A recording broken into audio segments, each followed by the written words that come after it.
20조 달러면은 3경원이에요. 3경원. 3경원의 0.5%를 누군가는 챙겨가는 거야. 이게 어마어마한 거잖아요. 그러면은 내가 꿀 빨아먹겠다 그러면 어디에 빨대를 꽂아야 돼? 미국 정부가 요구하는 모든 규제 사항을 준수하겠습니다라고 선언한 회사가 서클이죠. 테더는 준수 안 하고 있어요, 지금도. 그러니까 서클은 그냥 너 껴줄 테니까 우리 말 잘 들어. 우리가 필요한 거 만들어. 그럼 너 조금 꿀 빨아먹게 해줄게. 미국 정부나 월가 입장에서 볼 때는 진짜 예뻐 죽겠는 애지. RWA 온체인상에서 하면 이게 5초 만에 돼버려요. 담보물 자체가 무한대가 돼서 달러 발행도 제한이 없다. 달러를 무한정 찍어낼 수 있는 발권력도 유지를 하겠다는 거예요, 트럼프는.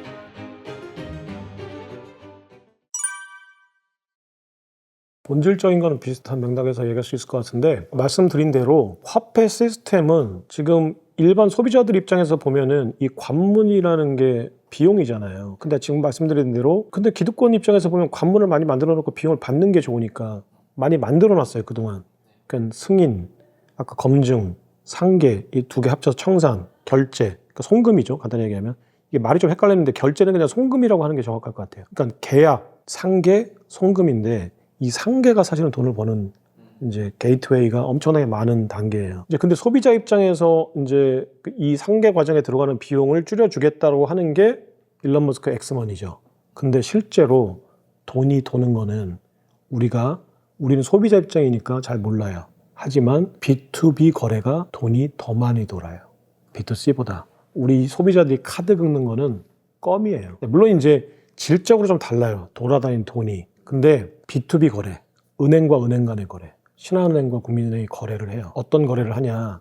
신한은행의 계좌 잔고와 국민은행의 계좌 잔고가 서로 다른데 매일 이 계좌 잔고만큼 거래되는 게 아니잖아요. 그죠? 그래서 사람들이 신한은행에서 오늘 갑자기 돈을 더 많이 뺄 수도 있고 어떤 날은 국민은행에서 더 많이 뺄 수도 있고 그렇잖아요. 근데 돈이 필요한 양하고 자기네들 계좌 잔고하고 다를 거 아니에요. 그러면 돈이 그때그때 시시각각 엄청나게 필요하거나 엄청나게 남거나 그럴 거 아니에요. 그러면 은행은 이거를 운용해야 돼요. 그렇죠? 이게 레포 거래예요. 초단기 금융 거래, 레포. 그러니까 환매 조건부 채권이라는 게 있어요. 하루. 왜냐면 하루하루 시각각 달라지니까 필요한 돈이. 그러면 플러스 마이너스가 생길 거 아니에요. 필요한 돈, 남는 돈. 남는 쪽에서는 필요한 쪽에 돈을 주면 좋고. 그러니까 매일 하루마다 은행 간의 거래를 해요. 그리고 한국은행과 은행들도 서로 돈을 빌려주고 이제 예치해놓고 해요. 그러니까 궁극적으로는 한국은행, 미국으로 따지면 연준, 그리고 JP모건과 골드만삭스가 서로 남는 돈과 모자라는 돈을 서로 맞춰가면서 거래를 하는 거예요. 최종적으로는 은행들이 다 돈이 모자라는데 그럼 연준하고 거래를 해요. 연준의 마스터 계좌라는 계좌가 또 있으니까. 이게 되게 중요해요. 연준이 최종적으로는 돈이 부족할 때 은행과 거래를 한다. 은행과 거래를 할 때 은행들이 연준에 필요한 계좌가 마스터 계좌다. 자, 요거 되게 중요해요. 자, 그럼 은행과 은행 간에도 초단기 거래를 하고 중앙은행과 은행 간에도 또 초단기 거래를 해요. 자, 이걸 어떻게 거래하냐? 내가 담보물을 돈을 빌릴 때 팔아요. 상대 은행한테. 담보물을 소유권을 아예 넘겨주는 거예요. 파는 거예요. 그리고 내가 파는 만큼 돈을 받아요. 근데 이건 뭐냐면은 내가 다음날 되살 거를 조건으로 파는 거예요. 그래서 환매 조건부 채권이라고 해요. 사실상 파는 게 아니죠. 근데 장부상에는 그냥 소유권만 이전해 주는 거예요. 그러면 내가 예를 들어서 JP모건이 오늘 1,000억 달러가 필요한데 골드만삭스가 1,000억 달러가 남아. 그러면 JP모건이 자기가 가지고 있는 채권이나 금을 담보로 넘겨주고 1,000억 달러를 받아요. 그래놓고 다음날 1,000억 달러를 갚고 그러면은 내가 넘겨줬던 채권을 다시 받아요. 그러니까 내가 담보물을 자 보여줬지? 자 장부에 적어. 그래놓고 돈을 빌려. 그래놓고 돈을 갚고 내가 어제 보여줬던 담보물 넘겨주는 거야. 근데 법적으로 하면은 장부상으로 하면 소유권이 담보물도 이전되고 돈도 이전받는 거예요. 네, 넘어가는 걸로 처리가 돼요. 이건 그러니까는 담보 설정이 아니라 우리나라의 담보 거래는 설정이거든요. 소유권이 넘어가지는 않아요. 그냥 나 담보물 있어. 그래놓고 이제 국가에서 저 사람이 담보물을 계속 가지고 있다는 것만 계속 증명해주면 은행이 돈을 꿔주죠. 우리 주택담보대출 그렇잖아요. 내 주택이 소유권이 넘어가는 건 아니에요. 은행으로. 내가 계속 소유하고 있는데 너 계속 집을 가지고 있으니까 내가 돈을 빌려줄게. 이거죠. 근데 미국의 은행과 은행 간의 초단기 거래는 담보물의 소유권이 아예 이전이 돼요. 그러니까 굉장히 복잡한 과정인 거예요, 사실 이게. 그냥 보여주는 거에서 끝나는 게 아니라 소유권이 넘어가려면 밑단에서는 또 이 소유권을 증명해주는 서류도 넘겨야 되고, 뭐 그렇잖아. 우리나라도 담보대출 받으려면 가가지고 등기부등본 띄워라, 하고서 서류가 막 넘어가잖아요. 담보 설정하는 데만도. 근데 소유권이 넘어갔다 온다는 얘기는 그보다 훨씬 복잡한 거래잖아요.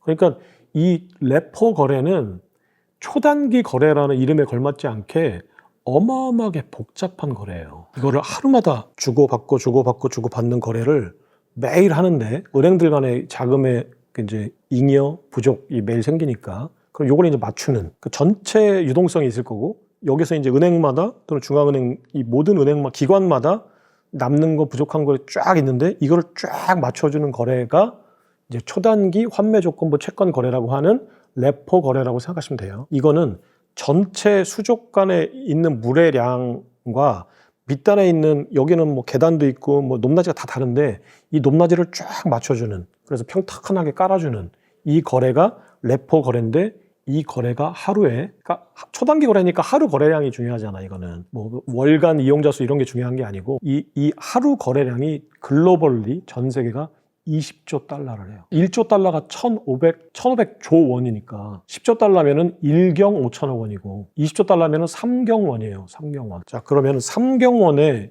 예를 들어서 이 레포 거래 수수료가 0.5%다. 그럼 3경 원의 0.5%를 누군가는 챙겨가는 거야. 그죠? 이 어마어마한 거잖아요. 자, 아까 얘기했던 소비자 결제 시장이 연간 30조 달러예요. 레포 거래는 하루 거래량이 이제 미결제 약정이라고 하는데 아무튼 복잡하니까 그냥 하루 거래 규모가 20조 달러예요. 그러면은 내가 꿀 빨아먹겠다 그러면 어디에 빨대를 꽂아야 돼? 레포 거래에 꽂아야 돼? 이 소비자 결제에 꽂아야 돼? 당연히 레포죠. 그러면 월가의 금융 기득권들은 어디에 빨대를 꽂고 있겠어요? 레포 거래에 꽂고 있죠. 그러니까 최상위 기득권이 레포 거래예요. 금융 월가에. 지금 일론 머스크가 그걸 먹겠다고 하는데도 이렇게 난리를 치고 있는 거야. 사실은. 근데 일론 머스크는 이 레포 거래는 꿈을 못 꾸죠. 왜냐면 내가 말벌들하고 싸우려고 보니까 여왕벌이 이 레포 거래를 하고 있는 거예요. 사실은. 최상위 기득권이에요. 이거는 어마어마한 시장이고 미국만 아까 얘기했던 전 세계 레포 거래량 하루에 20조 달러인데 미국만 하는 게 12조 달러예요. 그러면은 미국 시장에서 제외되면 사실은 레포 거래는 꿀 빨아먹는 게 아니잖아. 물론 이제 60%가 미국인데 40%는 전 세계 어딘가에 있지. 그러면은 내가 레포 거래에서 꿀을 빨아먹겠다라고 딱 그러면 미국 행정부가 요구하는 모든 규제를 준수해야 되잖아요. 그러면은 미국이 행정부가 지금 요구하는 크레디트 액트, 비트코인 액트, 지니어스 액트 또는 그 전에 있었던 여러 가지 증권거래법 등등 은행 지주회사법 등등의 모든 관련된 법안을 나는 다 지킬게. 자, 그럼 나는 레포 시장에 들어가서 꿀 빨아먹을게 라고 하는 업체가 누구냐? 테더, 서클 중에 미국 정부가 요구하는 모든 규제사항을 준수하겠습니다라고 선언한 회사가 서클이죠. 테더는 준수 안 하고 있어요, 지금도. 준비금을 받고 그랬는데 작년 7월 30일 날 지니어스 액트가 통과돼서 미국 내에서 올해 7월 1일부터 미국에서 영업하려고 하는 스테이블코인 업체, 적격 스테이블코인 업체 자격증을 받으려면 준비금을 달러로 해라. 현금성 달러로 해라. 라는 거예요. 그러니까 네가 2억 달러 네가 잔고가 있으면 2억 달러만큼 국채나 달러를 사놔라.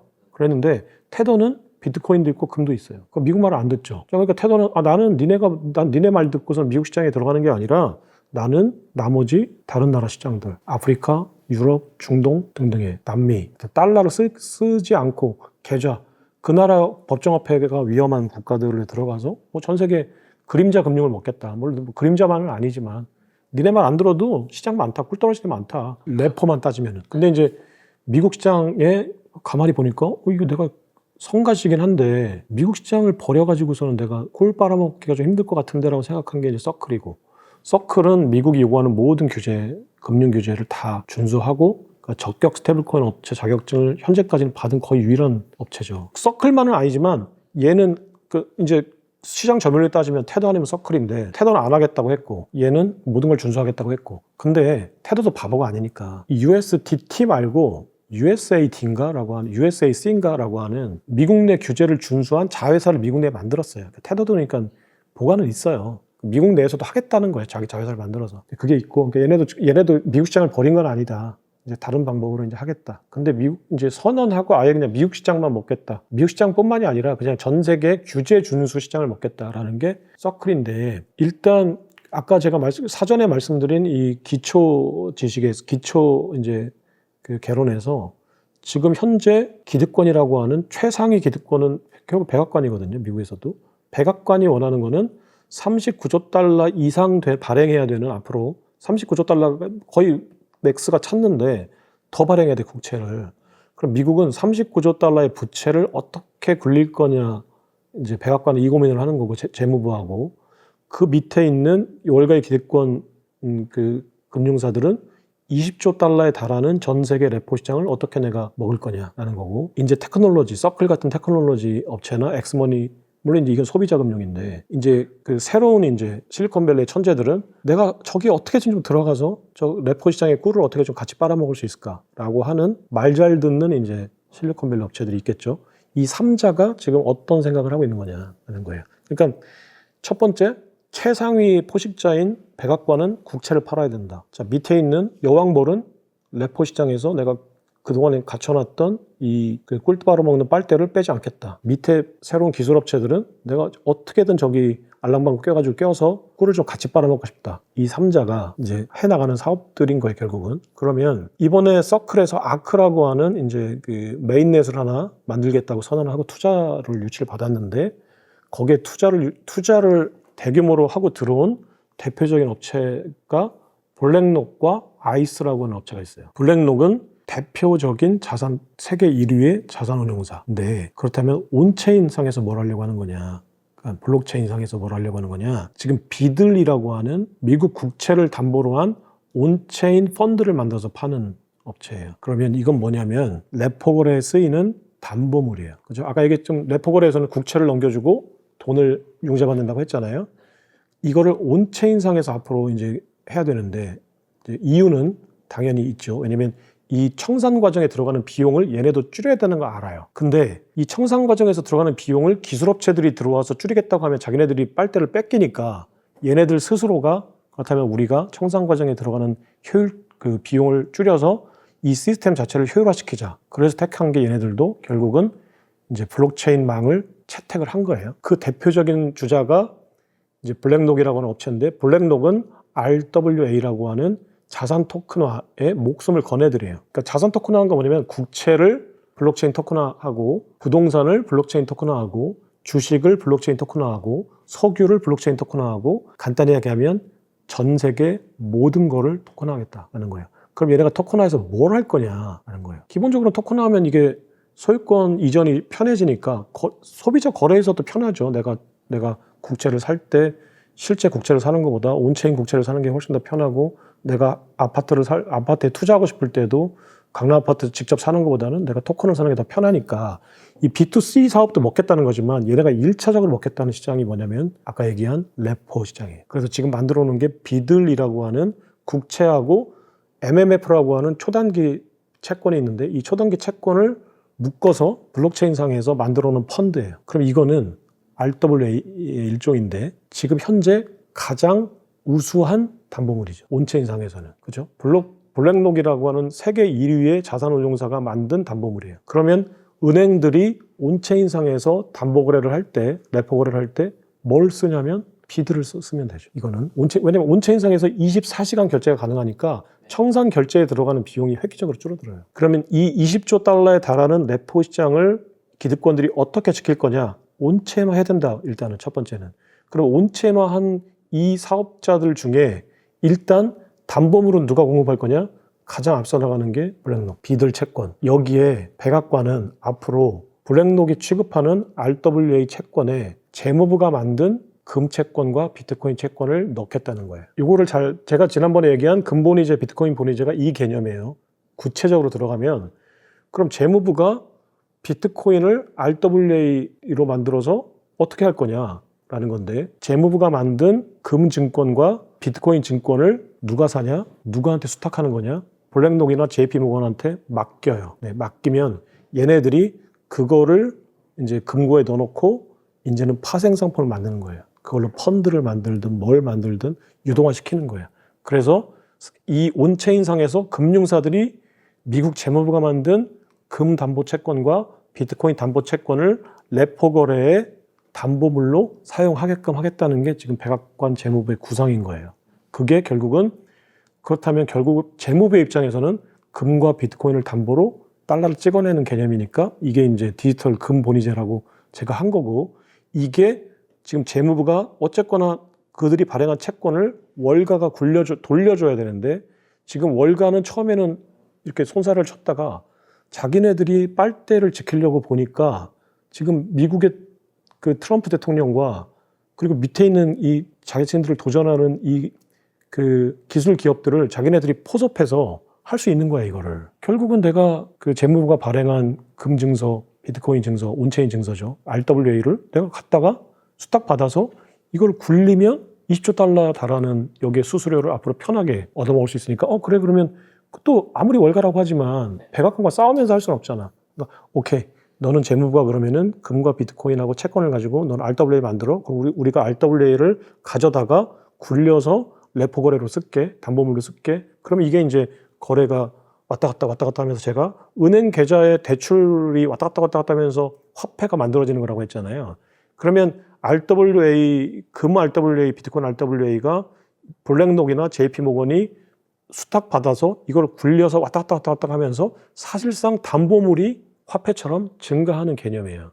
그럼 담보물이 증가한다는 얘기는 뭐냐면 담보물을 근거로 한 국채를 더 많이 발행할 수 있다는 거예요. 조금 이해가 안 가시더라도 이런 개념이에요. 그러니까 왜 거래를 통해서 복제가 되는지 월가에서 이 개념인데 결국은 담보물 자체가 블랙록이나 JP모건들이 이 담보 거래를 하면서 이게 복제가 된다. 그럼 늘어난다. 실제 금고에 있는 물리적인 담보물은 하나지만 이게 갑자기 거래가 되면서 10개로 된다. 이게 직관적으로 이해가 안 가시면 그 은행들이 지급준비율을 남겨놓고 대출을 해주면서 1달러짜리 보너화폐가 10달러가 되는 이 신용창출, 이 개념 알죠? 지급준비율만큼 남겨놓고 대출해주면서 대출 계좌에 화폐가 늘어나니까 실제로는 시중에 화폐가 늘어나잖아요. 이게 신용창출인데 결국은 대출인데 담보물의 신용창출 개념이에요, 이게. 그러니까 RWA 담보물이 이 레포 거래를 통해서 은행 간에 서로 왔다 갔다 하잖아요. 하룻밤이지만 그 JP모건에서 골드만삭스로 왔다가 다음날 다시 JP모건 넘어오잖아요. 이게 계좌가 들어갔다 나갔다 하면서 거래량이 늘어나니까 이게 대출 계좌에서 막 화폐가 늘어나듯이 담보물이 쫙 늘어나는 거예요. 똑같은 개념이에요. 이렇게 얘기하면 이해가 가죠? 그러니까 담보물이 월가의 레포 거래를 통해서 쫙 늘어나요. 그러면 이 담보물을 근거로 채권을 발행하겠다는 게 재무부니까 담보물이 쫙 늘어나니까 채권도 쫙 늘어나죠. 발행할 수 있는 여지가. 그러니까 옛날에 금본위제는 금고에 10,000톤의 금이 있으면 10,000톤만큼 달러를 찍어내는 건데 앞으로 블록체인상의 RWA 기술로 이 담보물이 10,000톤에서 100,000 톤으로 쫙 늘어나니까 달러도 옛날에는 10,000톤만 발행할 수 있다가 10만 톤을 발행할 수 있게 되잖아요. 그러니까 실물 담보가 있는 디지털 금본위제로 돌아가는 가지만 달러를 무한정 찍어낼 수 있는 발권력도 유지를 하겠다는 거예요, 트럼프는. 이거를 블록체인 기술로 하겠다는 거죠. 이 개념이 이제 이해가 가시죠? 네. 그래서 그렇다면 이제 RWA의 기술로 이 담보물 거래가 예전보다는 획기적으로 늘어난다. 지금도 이 초단기 금융거래 하니까 국채라는 담보물이 늘어나는 효과가 있어요. 하지만 지금의 현재 국채 이 초단기 거래는 실제로 청산 결제까지 아까 얘기했듯이 TWE가 걸려요. 그러니까 한 번 초단기 거래를 하는데 하루 빌리는 건데 밑단에서 실제로 거래는 그러니까 청산 결제까지는 3일이 걸리는 거예요. TWE가 이틀이 걸리는 거예요. 그러면 거래가 생각보다 많지 않겠죠. 이 청산 결제가 복잡해지니까 시간이 많이 걸리니까. 근데 RWA 온체인상에서 하면 이게 5초 만에 돼버려요. 지금 실제로 월가에서 작년에 테스트를 했는데 이게 담보물이 갔다가 소유권이 다시 또 돌아오는 데까지 5초가 걸려요. 5초가. 이틀 걸리던 게. 그러면은 이틀을 초로 나누면은 예를 들어서 뭐 10만 초다 그러면은 이제 5초로 줄어드니까 10만 대 5만큼 거래량이 늘어나는 거죠. 어마어마하게 늘어나는 거예요. 사실상 무제한 늘어나는 거죠. 무한대로 늘어나는 거예요. 그러니까 트럼프 정부는 RWA라는 블록체인 기술을 이용해서 담보물이 있는 달러를 발행하지만 담보물 자체가 무한대가 돼서 달러 발행도 이제 제한이 없다. 이 상태로 가자라는 거고 트럼프가 그거 하려고 하는 거를 처음에 보니까 자꾸 뭔가 틀을 바꿔놓으면 월가는 그거 맞추려면 복잡하잖아. 닉슨 쇼크 때 사실은 월가가 엄청 고생했거든요. 갑자기 금본위제로 가다가 갑자기 달러 본위제로 가겠다고 하니까 모든 금융 시스템 플랫폼을 다 바꿔야 되잖아. 뭐 수년 걸렸죠. 그걸 이제 50년 만에 이제 자기네들이 거기서 꿀 빨아먹는 체제를 딱 만들어 놨는데 트럼프가 와서 또 이 시스템을 바꾸겠다고 하니까 짜증나지 월가는.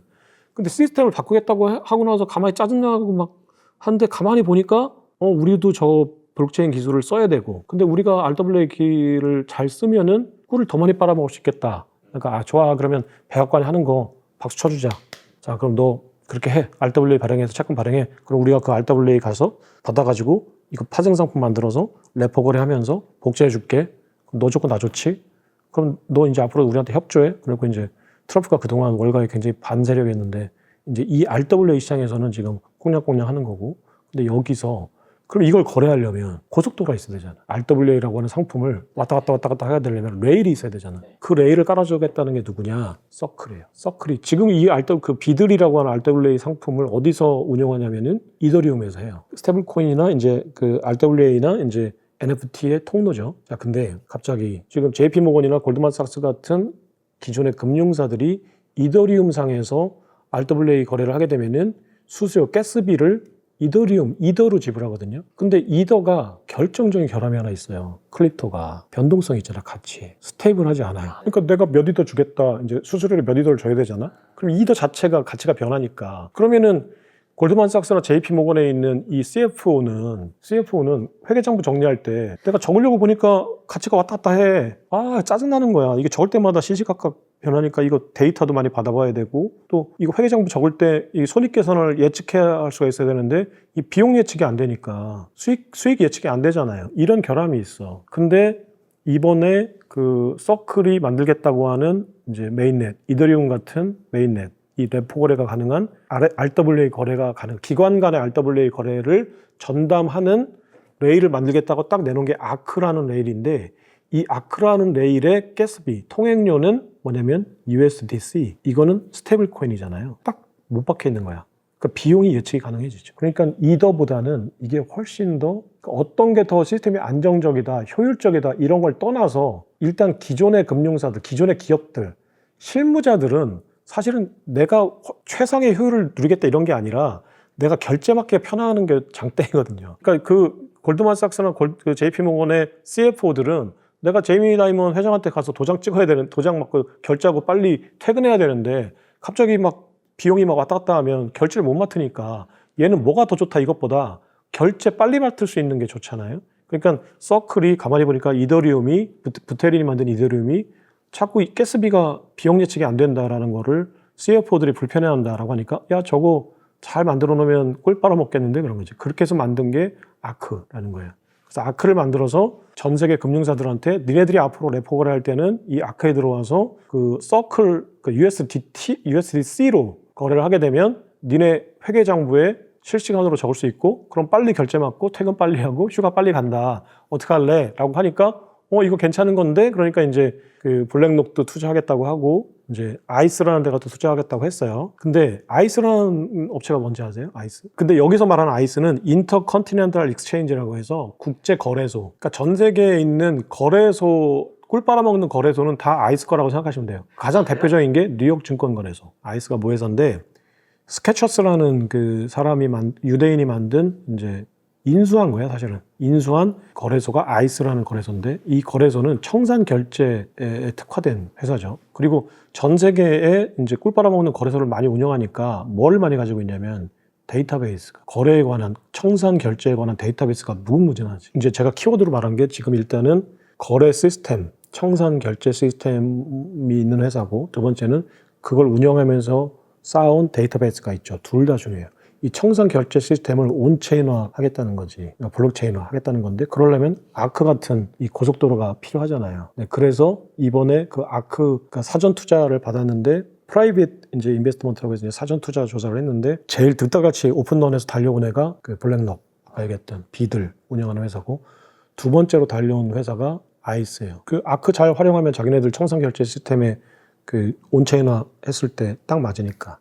그리고 데이터베이스가 왜 중요하냐면은 온체인을 굴릴 때, 예를 들어서 AI 에이전트 거래를 만약에 투자를 한다고 생각해 보세요. 예를 들어서 피디님이 그 날씨가 더우면은 막 작황이 좋아지는, 예를 들어서 옥수수 같은 거에 투자한다, 곡물에 투자한다. 그러면 예를 들어서 올해 평균 기온이 30도를 넘어가면 100만 달러를 투자해줘 라는 걸 프로그램 했어요. 그러면 올해 평균 기온이 30도가 넘어갔다라는 이 데이터를 어디서 받을 거예요? 기상청이나 아니면 그걸 제공해주는 업체들이 있을 거 아니야. 근데 그게 정확한지 어떻게 알아요? 실제로 30도가 넘어가서 30도가 넘어갔다고 한 건지. 그러면 이제 그러니까 온체인상의 프로그래밍을 하려면 가장 중요한 게 뭐냐면, 실제로 이 프로그램의 전제가 있잖아요.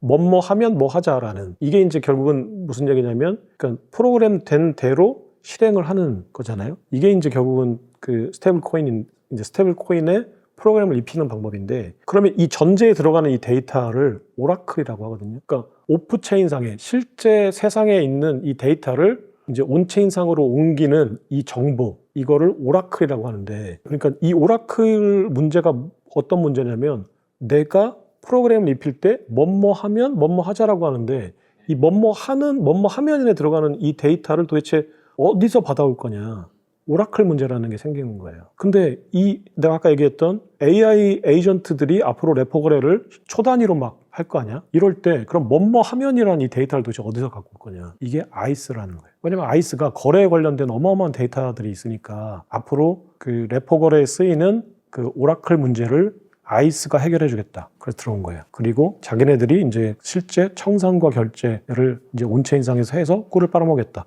그럼 누가 제일 꿀을 많이 빨아먹는 거냐, 사실은. 청산에 들어가는 이 걸림돌이 비용이고 그게 꿀인데, 그 아이스가 꿀 빨아먹겠다는 거예요, 여기서. 네, 그래서 그걸 아크라는 고속도로 위해서 꿀을 빨아먹겠다고 해서 들어온 게, 그러니까 여러 지금 이해 관계자들 중에 가장 최상위 포식자들이 모였는데, 그게 백악관, 재무부, 그리고 블랙록, 그리고 아이스, 그리고 야, 너 껴줄 테니까 네가 들어와, 우리 말 잘 듣고서 꿀 좀 빨아먹어 한 게 이제 서클. 그러니까 서클은 그냥 너 껴줄 테니까 우리 말 잘 들어, 그리고 우리가 필요한 거 만들어, 그럼 너 조금 꿀 빨아먹게 해줄게 한 게 이제 백악관, 블랙록, 아이스가 서클한테 너 껴줄 테니까 우리 말 잘 들을 거야? 나는 니네 말 진짜 잘 들었잖아, 그동안 하라는 거 다 했잖아.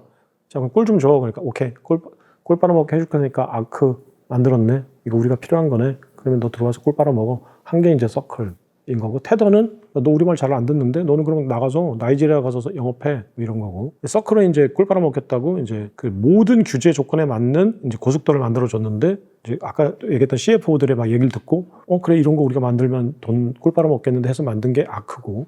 자, 그럼 여기서 이 청산 결제에서 또 가장 중요한 대상이, 만약에 레포 거래가 아닐 때 뭐냐면 원자재 거래거든요. 가장 많은 원자재 거래가 뭐겠어요? 석유잖아요. 그럼 아이스가 하려고 하는 게 뭐겠어요? 청산 결제 시장에서 석유 결제를 온체인상에서 하게 되면 지금 더 꿀을 많이 빨아먹을 수 있잖아요. 근데 아까 얘기했지만 그 석유 결제를 온체인상에서 꿀 빨아먹으려면 뭐가 필요하냐면 아크 같은 고속도로가 필요해. 그러면 얘네가 그 작업을 했겠어요, 안 했겠어요? 지금 제가 예전에 그 페트로달러 2.0이 파트너가 어디라고 그랬어요? 아랍에미리트. 머반유를 온체인상에서 스테이블 코인만으로 결제하는 시스템을 만들면 그게 페트로달러 2.0이라고 했잖아요. 그러면 머반 석유 결제, 선물 석유 결제소가 IFAD라고 해서 인터컨티넨탈 퓨처스 아부다비예요. 선물 석유 결제소가. 근데 제가 아까 아이스가 인터컨티넨탈 익스체인지라고 했잖아요. 아이스하고 좀 뭔가 비슷하잖아요. 인터컨티넨탈. 이게 아이스 거예요. 네, 실제로 얘네 소유예요. 저기 아부다비 국영이나 그러니까 아랍에미리트 게 아니라 아부다비 거예요. 그러면 내가 여기 레일 까는 업체가 지금 아크라고 했잖아요. 아크. 그 서클. 그러면 서클이 아부다비에서 영업을 하려면 아부다비 규제를 준수한 그 적격 스테이블 코인 업체 라이선스가 있어야 되잖아요. 그러면 서클이 아부다비에서 라이선스를 받았을까요? 안 받았을까요? 받았어요. 서클이 전 세계 5군데 정도에서 라이선스를 받았는데 그게 프랑스, 싱가포르, 영국 이 정도예요. 금융업 다. 근데 아부다비에서 받았어요. 왜 그랬을까? 그러니까 에너지 결제 시장의 청산 결제 과정에서 꿀을 빨아먹겠다는 거예요. 그러니까 그걸 실제로 좀 해놨고, 그러니까 페트로달러 2.0과 그 다음에 레포 거래 2.0에 대해서 지금 백악관, 월가, 그리고 기술 기업들이 꿍짝에 맞는 애들이 모여가지고 실제로 물밑에서는 어마어마하게 치밀한 지금 작업들을 해왔다는 거죠. 이게 아크라고 생각하시면 돼요.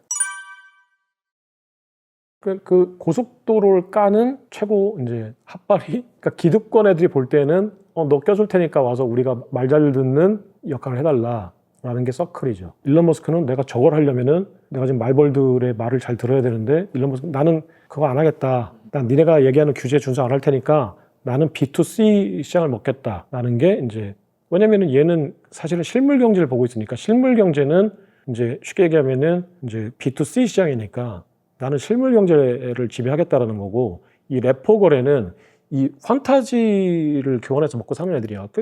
여기서 움직이는 거는 판타지밖에 없어요. 아무런 실물 자원이 움직이지 않아. 물론 석유 거래인 선물이 왔다 갔다 하지만 사실은 이 레포 시장은 서로 그 숫자라는 판타지를 서로 주고받으면서 돈을 버는 애들이잖아요. 그러니까 얘네는 완전히 다른 지금 영역을 꿈꾸고 있는 거야. 일론 머스크와 이제 그 블랙록이라는 회사와 아이스라는 회사는, 블랙록의 레리 핑크도 유대인이고 아이스의 스케쳐스 회장도 유대인이야. 이 유대인들은 판타지를 가지고 계속 꿀을 빨아먹겠다는 애들이고, 일론 머스크 같은 이 실물 경제를 제조업을 하고 있잖아요. 이 제조업을 하고 있는 애들은 내가 실물 경제를 지배하겠다. 그러니까 유대인들은 야 그래 실물 경제 그거 자동차 만들고 이런 거는 니들이 해. 이럴 수도 있는 거고, 얘들은 이 판타지 영역으로 넘어가려고 보니까 아 이거 저커버그처럼 철퇴 맞는 거고. 그러니까 서로 이제 어느 정도 경계선을 딱 거놓고 B2C는 엑스머니, 이제 레포 이 B2B는 이제 B들, 그리고 앞으로 얘기하는 이제 재무부의 금채권, 비트코인 채권, 이 시장과 이 시장이 완전히 다른 시장인데 사람들은 스테이블 코인으로 뭔가 뭐 비슷하니까 뭐 비슷하다고 보는데 완전히 지금 다른 청사진을 가지고 접근하고 있는 거예요. 서클이 상당히 지배적일 수밖에 없는 게, 원래 지니어스 액트 상에는 비금융, 그러니까 은행 자회사 또는 비금융 기업들이 스테이블 코인을 발행하게끔 돼 있거든요. 근데 이 비금융 기업들은 어떤 요건을 갖춰야 되냐면 비상장 기업이어야 돼요. 상장 기업이, 예를 들어서 구글이 스테이블 코인 발행하잖아요. 구글 머니를 발행하잖아. 아마존이 아마존 머니 발행하잖아. 테슬라가 엑스머니 발행하잖아. 그러면은 기업들이 엑스머니를 발행하는 순간 테슬라 상장 기업이잖아요. 상장 폐지를 해야 돼. 왜냐면은 제조업체들이 그 금융 활동을 할 때는 이게 금산분리법에 저촉이 돼. 그래서 비상장 기업이어야 되거든. 근데 지금 그래서 엑스머니는 사실은 연방정부의 라이센스가 아니라 주정부의 라이센스만 쫙 받아놓은 거예요. 41개 주에. 우회해 가는 거지. 네. 그래서 구글이 만약에 구글머니를 발행하겠다 그러면은 구글이 상장 폐지를 하거나 다른 방법으로 해야 되거든요. 그러니까 구글머니 발행이 사실상 지니어스 액트 때문에 쉽지 않아요. 그러면은 지금 현재 규제를 준수하고 있는 스테이블 코인은 서클이 유일한데, 구글머니나 아마존머니나 뭐 페이스북머니나 뭐 이런 것들이 막 생길 줄 알았는데, 가만히 보니까 얘네가 스테이블 코인을 발행할 때 상장 폐지를 해야 되니까 이게 큰 걸림돌이 되잖아요. 그래서 실제로 지금 이 빅테크들이 도대체 어떻게 스테이블 머니를 발행할 거냐, 실제로는 많이 기대를 했는데 상장 폐지란 문제를 어떻게 극복할 거냐, 이 문제가 되게 커요. 그래서 한동안은 제 생각에는 서클이 굉장히 독주할 가능성이 높다는 생각이 들어요. 그리고 또 미국은 지금 자기네들의 울타리를 쳐놓고 다른 그 화폐 시스템의 접근 자체를 아예 차단하겠다는 거든, 프로그램상에서. 그러면은 규제를 준수한 서클의 어떤 영역이 굉장히 단단하게 지켜지는 거거든요. 그 태도가 도대체 어떤 전략으로, 아까 얘기했듯이 이제 투트랙 가는 거지. 자회사 만들어서 미국 시장에서 또 따로 하겠다는 거니까. 그래서 태도가 미국 시장에서 이 자회사가 잘 할 건지 뭐 여러 가지 문제가 있는데, 서클이 생각보다, 물론 이제 걔네는 이 마진을 나누는 문제가 있거든요. 코인베이스랑. 그래서 영업 마진이 테더보다는 획기적으로 낮아요. 그럼에도 불구하고 얘네가 미국이라는 이 시장 안에서 유일한 제도권 안에 들어와 있는 업체라고 생각한다면 서클이 상당히 독보적인 존재가 아닐까라는 생각이 들더라고요. 네, 그래서 그거는 제가 다음 편에서 다시 한번, 이제 그런 빅테크들이 그러면 스테이블코인 발행할 때 상폐 문제를 어떻게 해결할지 저도 지금 공부를 하는 과정이니까 또 얘기를 하겠지만 생각보다 쉽지 않겠다는 생각 들어요. 서클은 미국 정부나 월가 입장에서 볼 때는 진짜 예뻐 죽겠는 애지. 그러니까 말 잘 듣는 그거잖아요. 그러니까 어이구 막 이러고 있는 거지. 예뻐 죽겠는 거지. 네, 제일 말 잘 듣는, 정말 잘 순응하는, 나름대로 전략이 있겠지만 미국 기득권들이 볼 때는 엄청나게 예쁜 노예죠.